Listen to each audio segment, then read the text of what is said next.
একা বিবাহিত ছেলের প্রেমে পড়া যাবে না। সামাজিক যোগাযোগ মাধ্যমে বেশ সরব অভিনেত্রী সাদিয়া জাহান প্রভা ব্যক্তিগত অনুভূতি, অভিজ্ঞতা ও বিভিন্ন বিষয় নিয়ে নিয়মিত মতামত প্রকাশ করেন তিনি। এবার এক ভিডিও বার্তায় মেয়েদের উদ্দেশ্যে গুরুত্বপূর্ণ একটি পরামর্শ দিয়েছেন অভিনেত্রী। তার আহ্বান, কোনো অবস্থাতেই যেন বিবাহিত পুরুষের সঙ্গে প্রেমের সম্পর্কে জড়িয়ে না পড়েন। ভিডিও বার্তায় প্রভা বলেন, অনেক বিবাহিত পুরুষই সংসারে অশান্তি, স্ত্রীর সঙ্গে বনিবনা না হওয়া কিংবা সন্তানের কারণে সংসার টিকিয়ে রাখার মতো নানা অজুহাত দেখিয়ে নতুন সম্পর্কে জড়ানোর চেষ্টা করেন।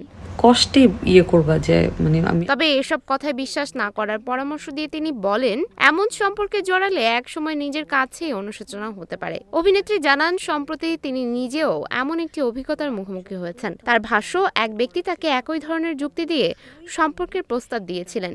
জবাবে তিনি স্পষ্ট করে বলেন, যদি সত্যি দাম্পত্য সম্পর্ক শেষ হওয়ার পথে থাকে তাহলে আগে আইনি প্রক্রিয়া সম্পন্ন করে আসতে হবে, এরপরই ভবিষ্যৎ নিয়ে ভাবা যেতে পারে।